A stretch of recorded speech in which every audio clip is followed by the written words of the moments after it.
In Earth's orbit, the US government detects that one of its satellites has been damaged. To investigate, they send Miracle Guy, a confident and boastful superhero. As soon as he crosses the atmosphere, he finds himself facing thousands of floating fragments in front of a massive alien ship. Miracle doesn't seem the least bit scared. In fact, he even pulls out his phone to snap a selfie. But he quickly realizes those fragments are actually thousands of small camouflaged ships that suddenly begin to attack. Techno, his partner, hears a loud explosion and tries to contact him, only to discover that Miracle is unconscious and plummeting toward Earth. Techno manages to catch him mid-air and tries to slow the fall, though his fuel is almost gone. Desperate, they call for reinforcements. Meanwhile, on Earth, Missy wakes up early and turns on the TV just as the news about the attack in space breaks. Her father, Marcus, a retired superhero, promises her that he won't fight again,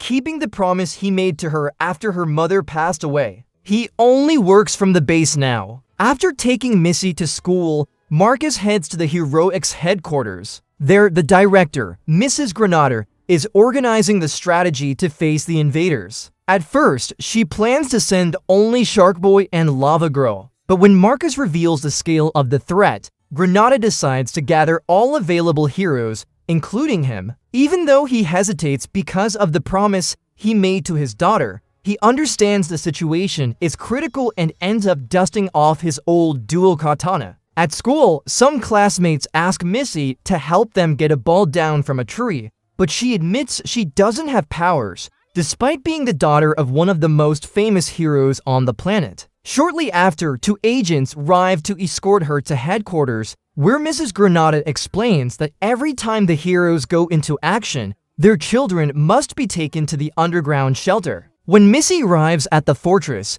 she is introduced to the other kids. Mrs. Granada praises them for their good behavior before leaving. But as soon as she walks away, the children start making a mess and breaking the rules. That's when Wheels, Miracle Guy's son, is the first to approach Missy to welcome her. He explains that his brain is so overloaded with information that he needs a wheelchair to balance his body. Then he begins introducing the rest of his teammates. Noodles, who can stretch any part of his body like rubber. Ojo, a genius with drawing who never says a word. A capeller, who can drop her voice to the deepest bass or raise it to the highest pitch, moving objects with her vibrations. Slow-mo, who is supposedly super fast, but his powers trap him in a strange loop, making him move in slow motion. Facemaker, who can transform any feature of his face, even copying someone else's face perfectly. The twins, Rewind and Fast Forward, who can shift time a few seconds backward or forward. Wild Card, who declares himself the leader because he has every power in the world,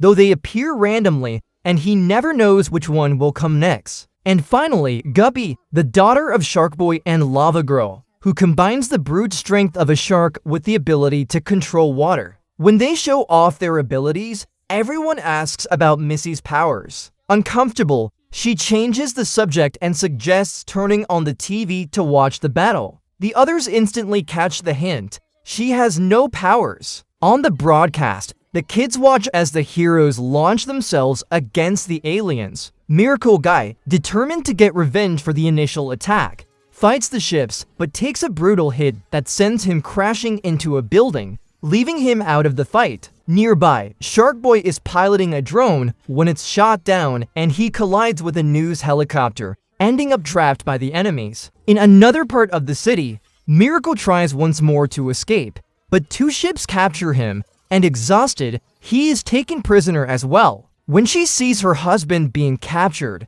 Lava Girl reacts in fury and unleashes her power against the alien ship. But the attack backfires, and explosion throws her into Techno, knocking him unconscious, and both of them end up prisoners of the invaders. One after another, the superheroes fall into the aliens' hands until only Marcus remains standing against them. He knows that even though he is the leader of the Heroics, he has no chance against such an army. Still, he uses his bracelet to say goodbye to Missy before charging into battle. Within seconds, he too is captured. With all the heroes taken, the president appears on a live broadcast. He explains that the aliens sent an encrypted message. Humanity must surrender peacefully or face total annihilation. They have 3 hours before the invasion begins. Immediately after, Mrs. Granada addresses the nation on television. She announces a lockdown procedure and orders the children to stay in their seats. But Missy refuses to sit still. She tells her teammates they need to get out before the aliens arrive. Wildcard, intrigued, asks how she can be so sure, and Missy shows them Ojo's drawings. It turns out the sketches on Ojo's tablet have come true exactly as drawn, which makes Missy suspect that Ojo's real power is predicting the future. To confirm it, she reveals one last drawing: aliens crawling into the shelter through the ventilation system. That means they have to escape before it happens. The problem is they're locked down. Missy's plan is simple: get the guards' attention and warn them about the attack. But since no one believes her, she decides to let Guppy handle it. The little girl unleashes her full strength, taking down almost all the guards. The last one is defeated by Noodles, who uses his stretchy body to trap him and steal his access card. The kids think they've succeeded, but one employee manages to press the emergency button. The lockdown system activates, alarms blare, and everyone is trapped inside. Right then, the aliens start crawling in through the vents and capture Wildcard. To save him, Missy asks Rewind to turn back time a few seconds, which allows Wheels to stop the guard from hitting the alarm in the first place. Thanks to that, the kids escape before the aliens arrive. Trying to slip out unnoticed, Noodles stretches himself to look like an adult, but the disguise fools no one and they're discovered near the exit. Surrounded, they're about to be caught until Wildcard points out a hatch in the ceiling. Missy asks a capeller to use her voice at a low frequency to levitate the guards, allowing the kids to climb on top of them, an improvised ladder, and reach the hatch. With the access card, they hop onto a cable car to flee the building. But the moment they step outside, more employees block their path.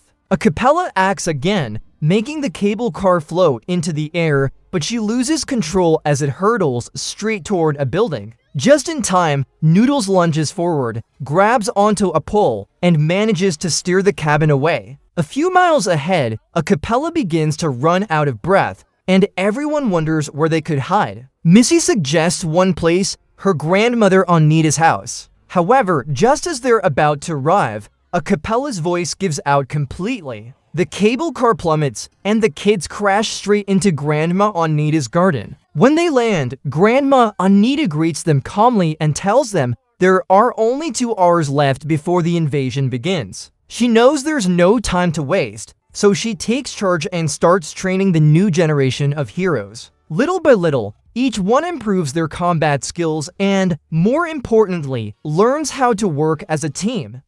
Meanwhile, Mrs. Granada tracks Missy's bracelet signal and locates Anita's house. Helicopters from headquarters arrive an hour before the invasion, forcing the kids to escape through a secret tunnel. Bravely, Anita stays behind to distract their pursuers. Inside the tunnel, Missy borrows Ojo's iPad and turns on the flashlight to guide the group. As she looks through the drawings, she realizes one of the alien ships is parked nearby. Carefully, they sneak closer and wait for the alien to leave the vehicle so they can slip inside. But just as they're about to succeed, the creature notices the theft and rushes back. At that moment, Noodles stretches his body and manages to pull in one of the kids who had fallen behind, allowing everyone to climb aboard the ship and take off, barely escaping in time. After a short trip, they reach the main mothership. Wheels comes up with an idea. If Granada found Missy so easily, it was because she was tracking her bracelet.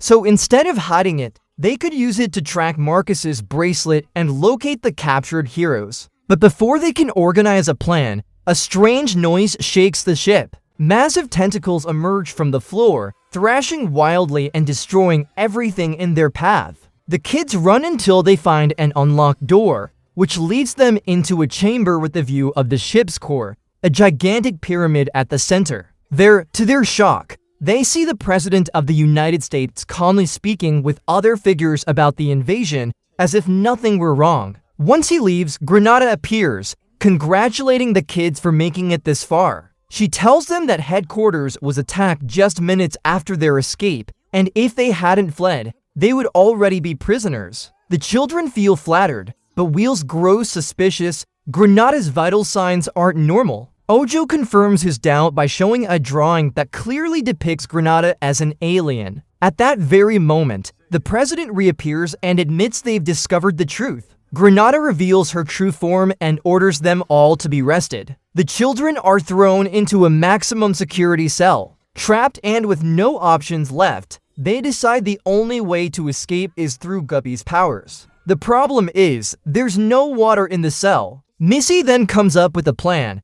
make everyone cry to gather the water they need. She tells them they might never see their parents again, which saddens them enough to bring tears to their eyes. With that water, Guppy shapes a solid key and unlocks the cell, freeing them with only 18 minutes left before the invasion begins. Missy proposes heading straight to the central pyramid to stop the attack from there, but Wildcard disagrees. He believes the smartest move is to free the adult heroes and let them handle it. The argument escalates until, unable to agree, Wildcard breaks off from the group and takes Facemaker with him. In one of the ship's hallways, the two boys argue loudly until they fight and finally split up for good. Watching through the cameras, Granada decides it's the perfect moment to capture Wildcard, convinced his unstable powers could ruin everything. As Wildcard struggles to force the doors open with his unpredictable abilities, Granada and her men corner him and drag him into the interrogation room.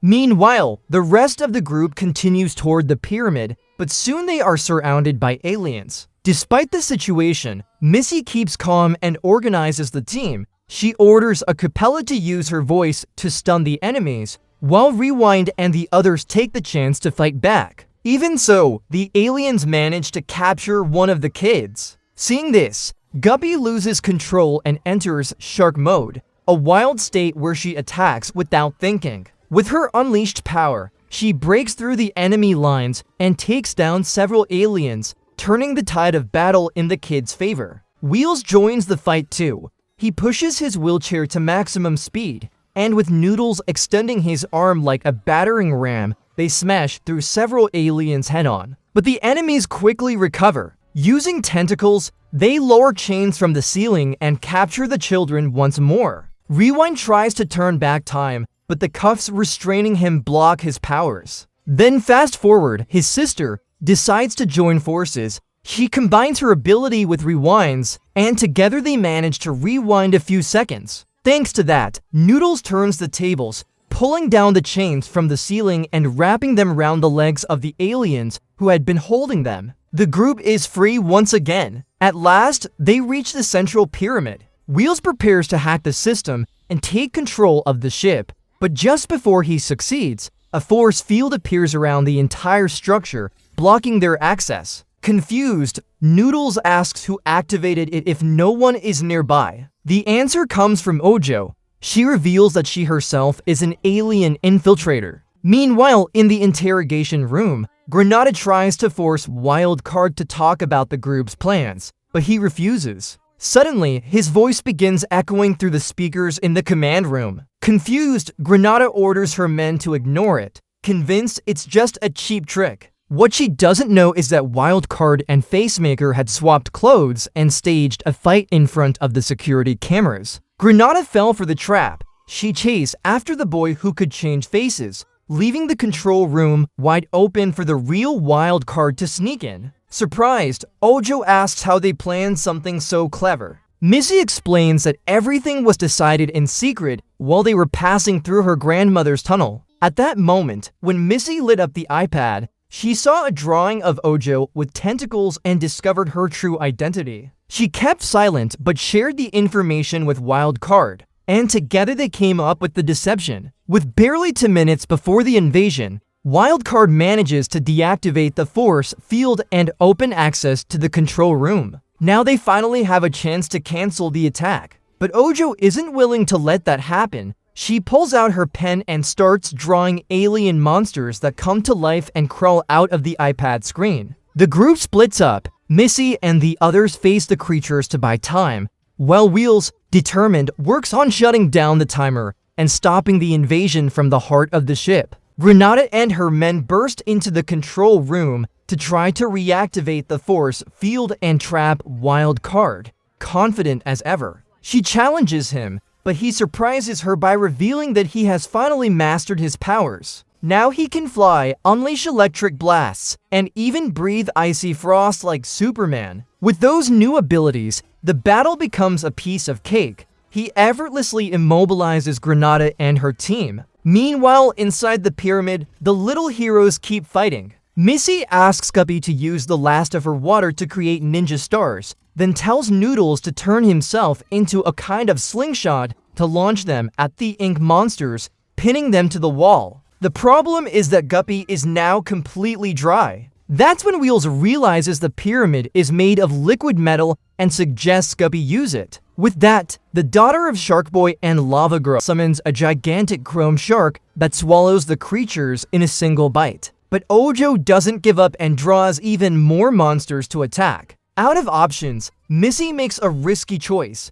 She asks Noodles to stretch himself into a tightrope across the chamber to lure all the enemies. When the creatures climb after her, she orders him to let go of the rope, and they all plunge into the void. Luckily, Noodles stretches his arm in time to grab Missy and save her. With everyone safe, Wheels hands the plate that can deactivate the timer to Noodles and tells him to place it at the top of the pyramid. But Ojo interferes. She draws a tentacle that smacks the device out of his hand, sending it tumbling into the abyss. Noodles stretches desperately to reach it, but can't. Then, one of the other kids leaps forward and manages to grab the device, but there are less than 40 seconds left before detonation. With no way to climb up in time, Missy contacts Wild Card and begs him to teleport to the pyramid. The boy understands the situation, immediately jumps down, and brings his teammate back along with the plate. Thanks to that, Noodles manages to place it in the chamber at the very last second. At that moment, the ship shakes, and in the center of the pyramid a gap opens, revealing something completely unexpected. The children's parents had been there all along. Confused, Missy asks Ojo what it all means. The alien girl explains that nothing that happened was real. It was all a test designed to measure how well they could work together as a team and to train them for future missions as heroes. With a satisfied smile, Ojo assures them that they passed the test and proposes an alliance to Missy to work side by side to save planets across the galaxy, while also supporting humans whenever they need help. Once the deal is sealed, the arena floor returns to normal, and at last, the little heroes reunite with their parents, the one thing they wanted most after so many adventures. Don't forget to subscribe and let me know what you think about this movie in the comments.